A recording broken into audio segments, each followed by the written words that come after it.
प्रधानमंत्री पंडित जवाहरलाल नेहरू जी ने भारतीय संविधान के अनुच्छेद 341 जो कि अनुसूचित जाति को आरक्षण प्रदान करता है उस पर धार्मिक प्रतिबंध लगा दिया था, जो कि भारत के पवित्र संविधान पर एक काला धब्बा है। इस काले धब्बे को मिटाना इतना ज़रूरी है।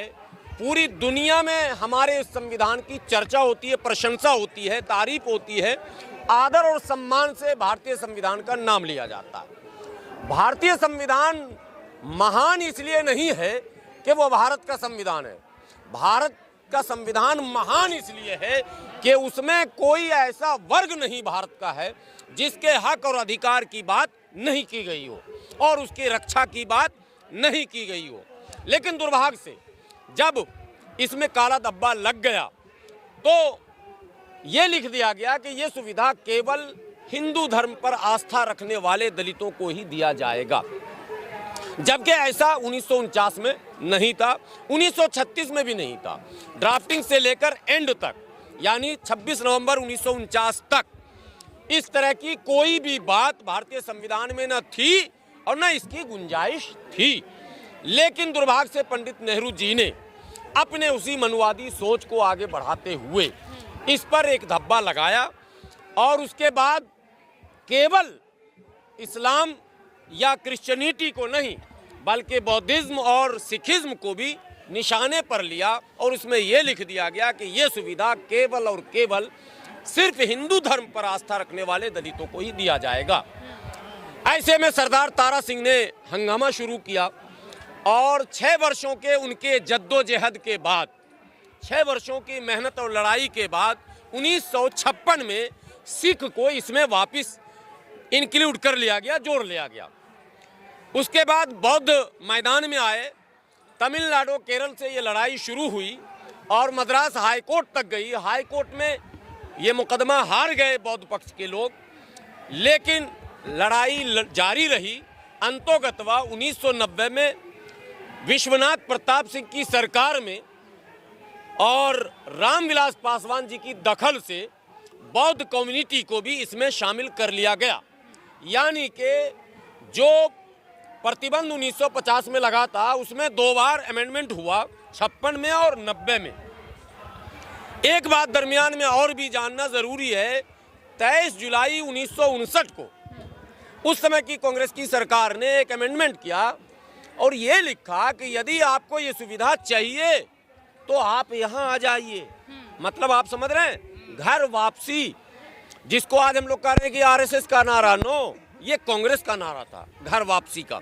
ये वह लीगल वे बनाया गया 1959 में। वह इसके लिए मैंने एडिशनल शब्द कहे गए।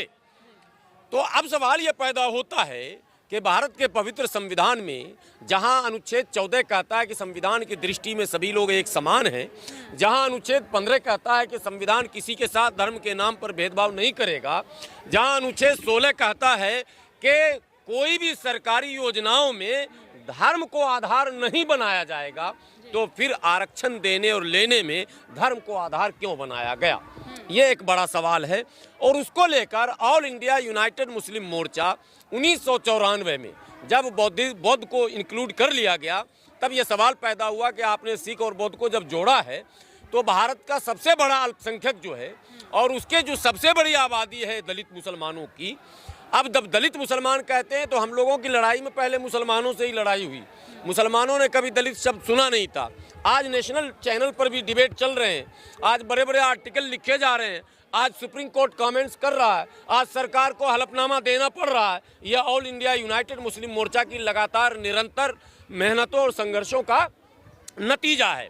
मैं बधाई दूंगा आप लोगों को भी, पिछले 7-8 वर्षों से आपके चैनल और तमाम आप जैसे लोगों ने कवरेज दिया है, मुद्दे को उठाया है, जिसके कारण भी ये मुद्दा इतना ज्यादा गंभीर हुआ है। दलित शब्द का मुसलमानों ने सुना नहीं था। दलित शब्द का विरोध किया, मैं बता रहा हूँ, सुना ही नहीं, दलित शब्द का विरोध किया। लेकिन जब मंडल कमीशन लागू हुआ तब सवाल पैदा हुआ कि आरक्षण तो वहां भी मिलेगा, ओबीसी में 340 में। तो मंडल कमीशन में मुसलमानों के उन बिरादरियों को शामिल किया गया। सवाल पैदा हुआ कि जब सामान्य वर्ग का मुस्लिम होगा, जब ओबीसी का मुस्लिम होगा और जब एसटी का मुस्लिम होगा, जो कि लक्षद्वीप से बादफ्ता चुनाव भी लड़कर आते हैं, पीएम सईद के लड़के, वो एसटी के लिए सुरक्षित सीट है।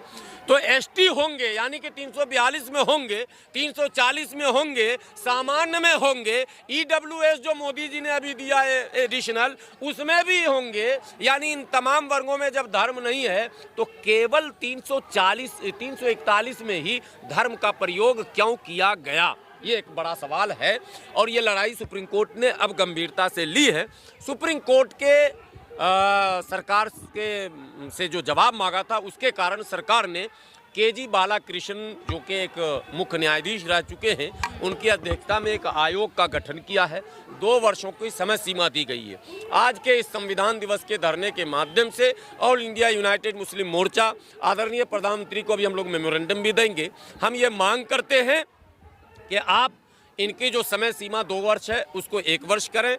इनके जो सदस्य हैं 2 केवल बनाए गए हैं, उसमें 2 दलित मुस्लिम वर्ग के सदस्य भी जोड़े जाएं और जैसे फास्ट ट्रैक पे काम किया जाता वैसे इस पर तेज़ी से काम हो और जल्द से जल्द सुप्रीम कोर्ट को निर्णय करने दें, या फिर सदन में ही स्वयं, मोदी जी तो सबका साथ सबका विकास वाले हैं, सबके विश्वास वाले हैं, सबके प्रयास वाले हैं, तो हम कह रहे हैं हाँ जो आप सारी मांगे कर रहे हैं, लेकिन संविधान तो खतरे में बताया जा रहा है, तो ये मांगे पूरी कैसे? संविधान तो 10 अगस्त 1950 को ही खतरे में आ गया था। जब इस पवित्र संविधान पर आप धर्म लिख देंगे, जो संविधान कह रहा है कि धर्म, कोई धर्म का मामला नहीं, हमारे यहाँ धर्म के आधार पर न लेंगे न देंगे, न धर्म के आधार पर भेदभाव करेंगे, न जुडिशियरी होगी धर्म के आधार पर, न पुलिस होगा धर्म के आधार पर, न नौकरी होगी धर्म के आधार पर, न चुनाव होगा। लेकिन दुर्भाग्य है कि इस देश में सब कुछ धर्म धर्म ही होना शुरू हो गया और कॉमनल पॉलिटिक्स सर चढ़कर बोलने लग गया। हम कॉमन पॉलिटिक्स की बात करते हैं, लेकिन राजनेता कॉमनल पॉलिटिक्स की बात करते हैं और यही कॉमनल पॉलिटिक्स संविधान को कमजोर करता है। इसलिए जरूरत इस बात की है कि संविधान के अंदर जो छेड़छाड़ हुआ है और उसमें जो धर्म शब्द जोड़ा गया है, पहले उसको रिमूव किया जाए, उस काले धब्बे को पहले हटाया जाए, तभी जाकर इस लड़ाई में बल मिल पाएगा। एक तरफ जो लोग कहते हैं संविधान बचाओ, जो लोग धरने प्रदर्शन कर रहे हैं, मैं खुली बात कर रहा हूं, विशेषकर एससी वर्ग के नेताओं से मैं कहता हूं, आपके दिमाग में आरएसएस ने यह भर दिया कि अगर एससी यानी 341 में मुस्लिम शामिल होगा तो हमारा फिर क्या होगा। आप कम से कम करुणानिधि और कर्पूरी ठाकुर से तो सीख ही सकते थे। मुस्लिम शामिल होगा तो दलित शक्तियों का एकीकरण होगा, दलित शक्ति बढ़ेगी आपकी। और 15%, किसने कहा 15%? कौन है 15% बोलने वाला? माननीय सुप्रीम कोर्ट ने जब 49.5% कहा था, तो आज 49.5% मिल रहा है क्या? 59.5 हो गया या नहीं हुआ बताइए? किसने किया 59.5? सरकार ने। तो सरकार में तो हम आने के लिए खुद तैयार हैं, लेकिन हमारे ही लोग बिदक रहे हैं, धरना भी करते हैं, कहते हैं संविधान खतरे में है, और जो खतरे में डाल रहा है उसी को मजबूत भी कर रहे हैं। तो दोनों हाथ से ताली ऐसे नहीं बजेगी। आप देखिए, संविधान में इतनी संभावनाएं हैं इन वर्गों के लिए कि यदि मिलजुल कर हम लड़ें तो हम हर सफलता को प्राप्त कर सकते हैं। लेकिन दुर्भाग्य से हमारे यहाँ टूट फूट इतना ज़्यादा डाला गया है। जब से सुप्रीम कोर्ट का एक कमेंट आया है और केंद्र सरकार ने जो हलफनामा दिया है, हमें टीवी चैनलों पर भी हमारे एससी समाज के लोग, मैं नाम नहीं बताऊंगा, लीडर कह रहे हैं मैं तो इसका विरोध करूंगा, मैं तो होने ही नहीं दूंगा। मैंने कहा आपने बाबा साहब को पढ़ा ही नहीं, आपने कर्पूरी ठाकुर को पढ़ा ही नहीं, आपने करुणानिधि को पढ़ा ही नहीं साहब। आखिर क्या कहते हैं, तमिलनाडु में 69% रिजर्वेशन मिल रहा है। कर्पूरी फार्मूला पर अगर जाएं तो 80% तक है। चीजें खत्म हो जाएंगी जब हिंदू राष्ट्र बनेगा, इसकी मांग हो रही है। हम लोगों के जीते जी तो नहीं बनेगा, हम लोगों के जीते जी तो नहीं बनेगा। संविधान है तो देश है, संविधान नहीं हो तो फिर देश की कल्पना क्या करनी है? देश तो टुकड़े टुकड़े बढ़ जाएंगे। तो ये कभी नहीं हो सकता कि कोई नहीं, ये कभी नहीं हो सकता कि इस संविधान, जिस संविधान ने पूरे देश को एक मोती की तरह तस्बीह में, माले में जोड़ कर रखा है, ऐसे पवित्र संविधान को कोई समाप्त करने की बात करता है, वो बेवकूफ़ी भरा शब्द है। हाँ, Subscribe now and press the bell icon. Never miss an update.